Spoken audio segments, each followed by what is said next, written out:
پھر اس کا مقصد ہمیں جسمانی طور پہ ذہنی طور پہ اتنا کمزور کر دینا ہے. اس کا آپ کو سمجھ آ جائے گی. خروج کی کتاب کے 23 باب کی 23 سے 25 آیت پڑھیں.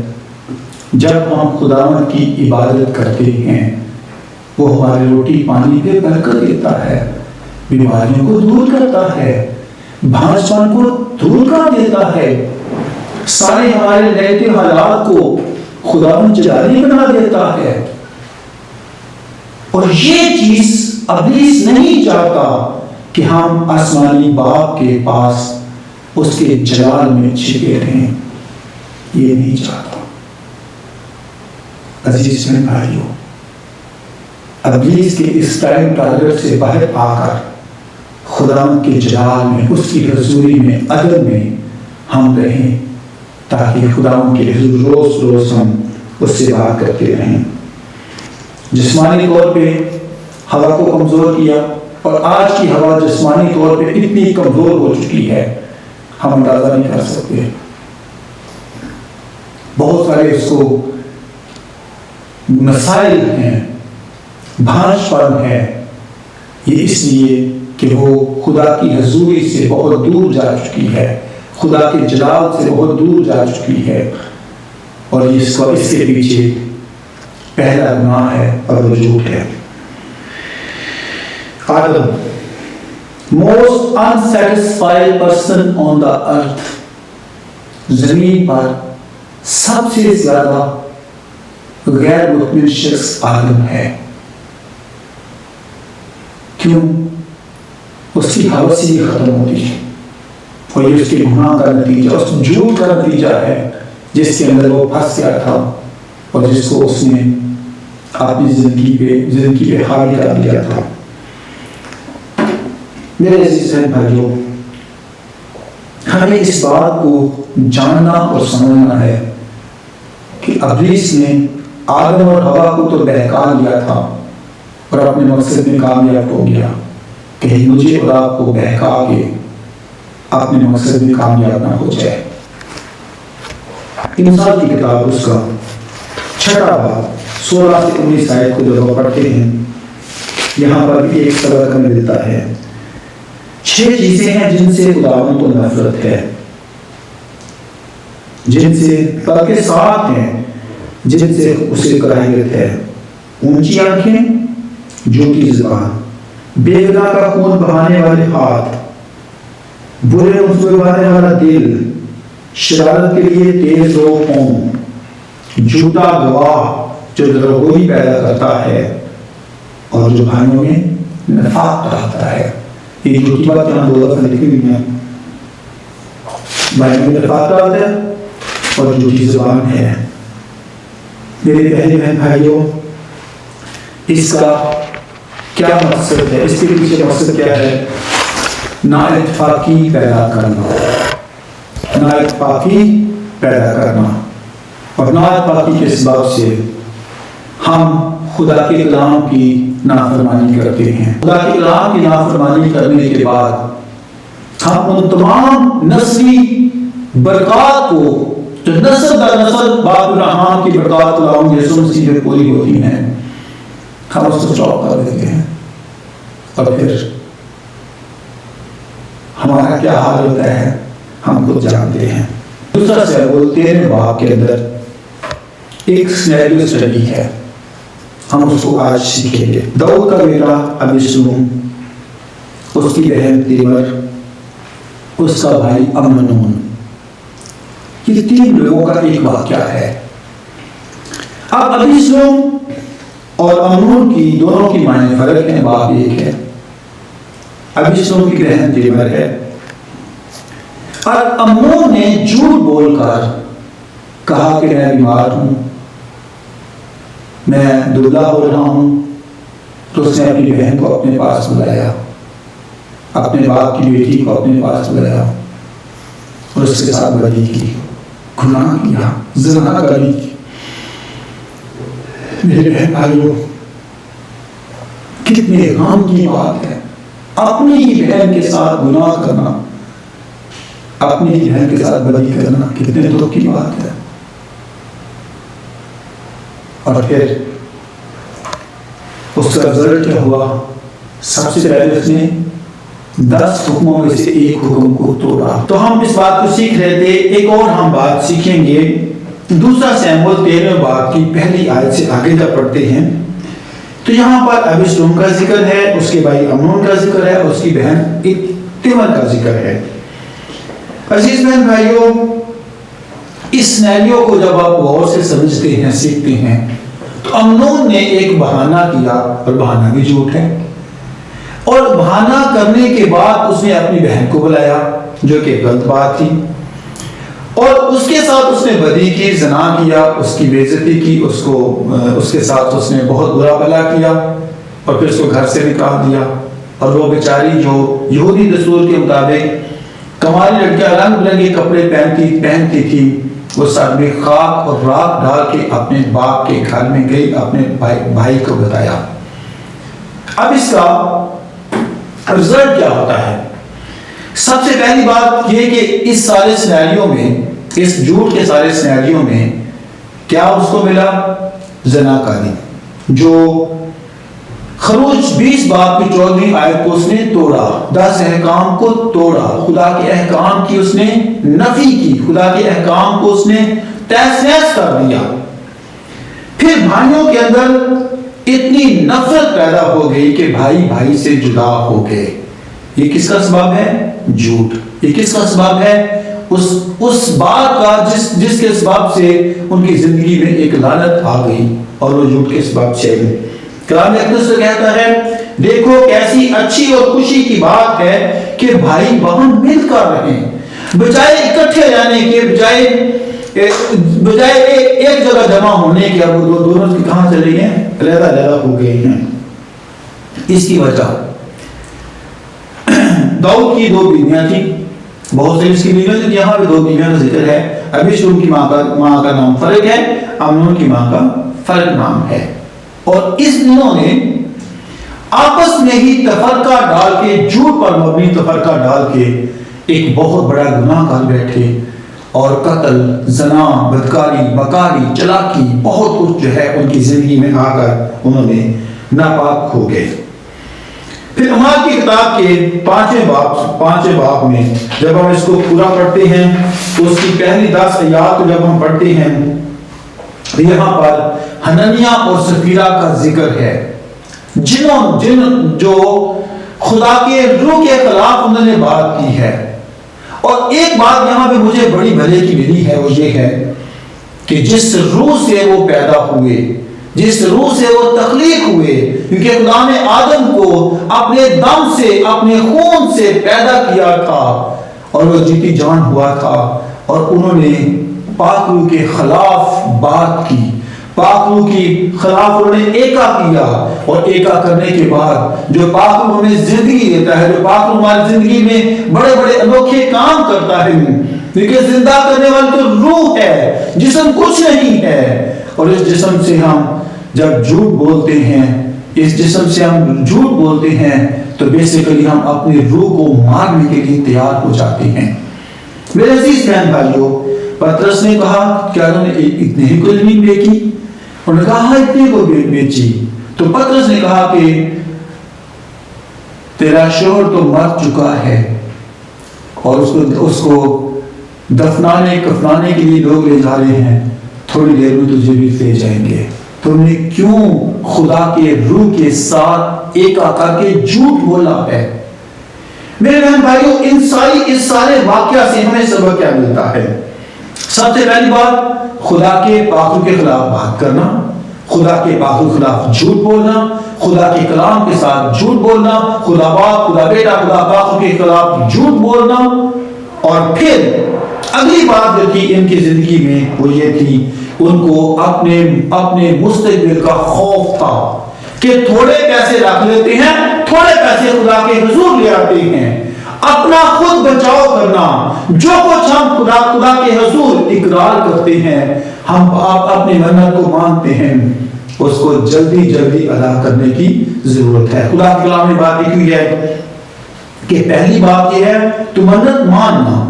جب منت مان لی ہے اس کو ادا کرنے میں دیر نہ کر۔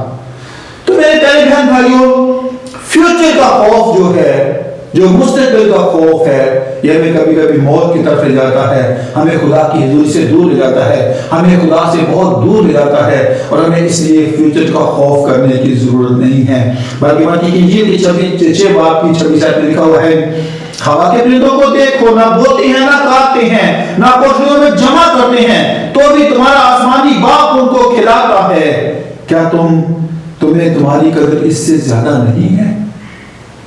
اس لیے ہمیں کھانے کی، پہننے کی، اوڑھنے کی، رہنے کی فکر نہیں ہونی چاہیے۔ فکر اس بات کی ہونی چاہیے کہ ہم صرف آسمانی باپ کے حضور دعا کرنے والے، منت کرنے والے اور اس کے کلام کی تابع فرمانی کرنے والے بن جائیں۔ پھر متی کی انجیل کے 6 باب کی 9 میں لکھا ہے کہ پہلے اس کی بادشاہی اور اس کی راست بازی کی تلاش کرو، یہ سب چیزیں تم کو مل جائیں گی۔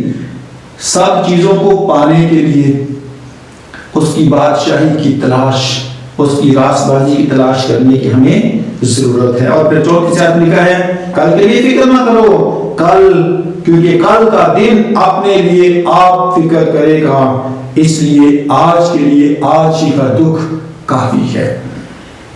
پیارے بہن بھائیوں، کل کا دن خود ہماری فکر کرے گا، ہمیں کل کے لیے فکر نہیں کرنی۔ کل کو کیا ہوگا، پرسوں کیا ہوگا، 1 ہفتے بعد کیا ہوگا، 10 دن بعد کیا ہوگا۔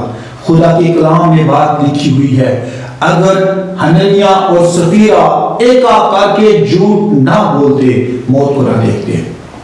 خدا نے سن سے کہا ہے، میں تمہیں زندگی دوں گا اور کثرت کی۔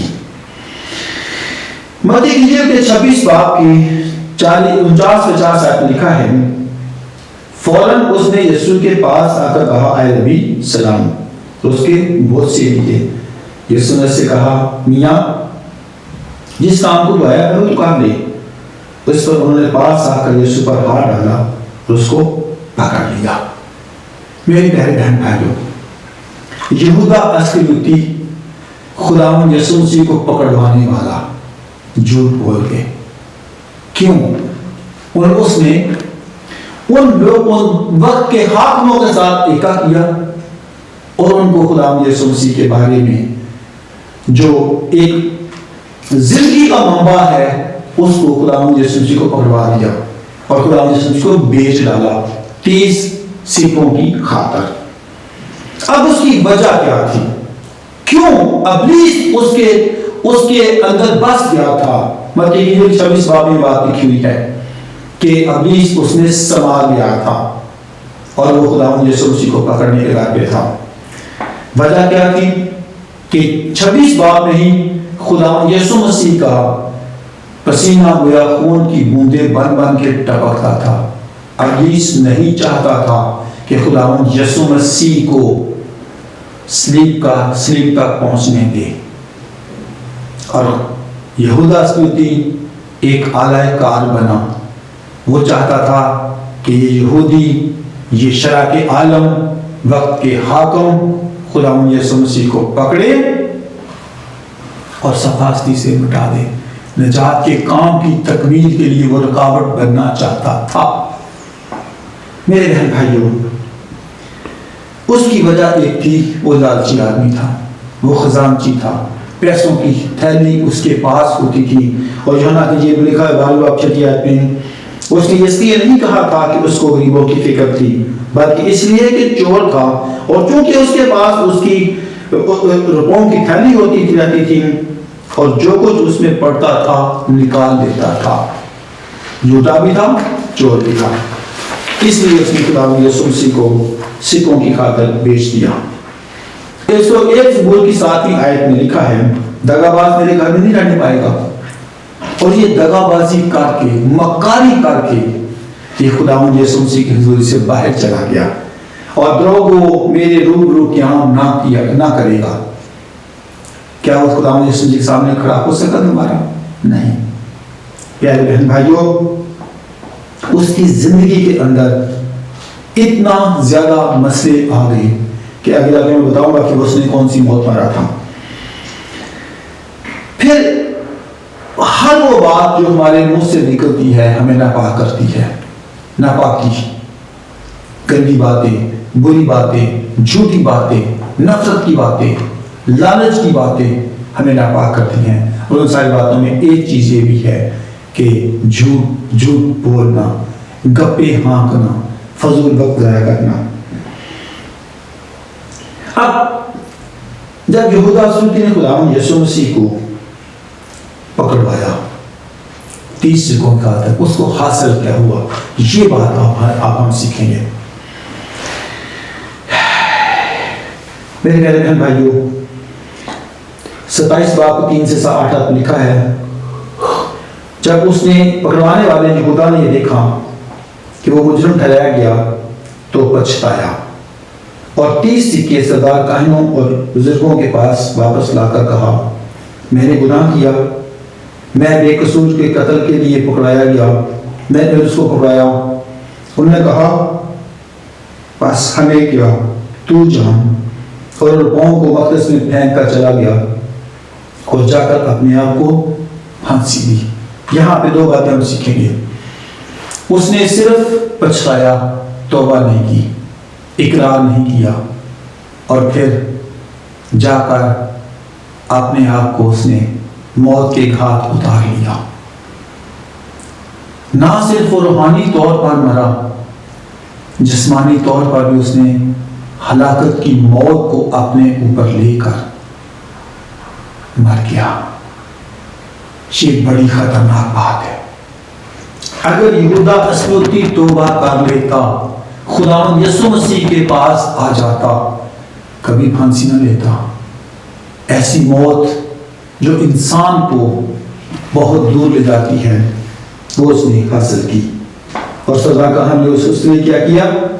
ہیکل خزانے میں پیسے ڈالنا روا نہیں ہے. ان پیسوں سے، خون کی قیمت سے ایک کھیت خریدا اور جس کا نام کیا رکھا؟ خون کا کھیت. خون، ہم کہہ سکتے ہیں خونی پیسوں سے خریدا ہوا خون کا کھیت. اس کے وجہ سے ایک اور بات آپ سیکھیں گے. پطرس نے بھی خداوند یسوع مسیح کا انکار کیا تھا. متی کی انجیل کے 26 باب کی 59 سے 75 آیت تک پڑھتے ہیں تو 3 بار اس نے خداوند یسوع مسیح کا انکار کیا. جھوٹ بولا. ایک عورت نے پوچھا تو خداوند یسوع جانتا ہے، اس نے کہا میں نہیں جانتا. سپاہی سے پوچھا، میں نہیں جانتا. آخر اس نے 3ری بار خداوند یسوع مسیح پہ لعنت کی کہ میں اس کو نہیں جانتا. میری بہن بھائیوں، کیا واقعی وہ نہیں جانتا تھا؟ اس نے جھوٹ بولا، وہ جانتا تھا. وہ خداوند کے ساتھ رہا، وہ معجزات اس نے دیکھے، وہ کشتی میں بھی خداوند یسوع مسیح کے ساتھ تھا. لیکن ایک بڑی برکت کی بات وہ کی، وہ زار زار رویا اور خداوند یسوع مسیح کے پاس آ گیا. زندگی اس کی بچ گئی، موت سے نکل گیا، ہلاکت سے باہر آ گیا. اور پھر یوحنا کی انجیل کے 21 باب پڑھیں، جب خداوند یسوع سے کہتے ہیں کہ اے شمعون پطرس، کیا تو مجھ سے پیار کرتا ہے، محبت کرتا ہے؟ اس نے کہا خداوند تو جانتا ہے. پھر اس نے کہا اور آخر اس نے دلگیر ہو کر کہا، اے خداوند تو جانتا ہے کہ میں تجھ سے کتنی محبت کرتا ہوں. اس کو زندگی مل گئی. اور پھر پطرس نے جو بڑا کام کیا، کتنے لوگوں کو ایک ہی دن میں بپتسمہ دیا، توبہ کا پیغام سنایا، رومیوں کو، یہودیوں کو، سب کو اس نے بتایا کہ نجات خداوند یسوع مسیح کے پاس ہے اور کسی کے پاس نجات ہے ہی نہیں ہے. میرے بہن بھائیوں، یہ سب چیزیں ہمیں جاننے کی، سمجھنے کی ضرورت ہے. آئیں پطرس بنے، یہودا اسکریوطی مت کریں.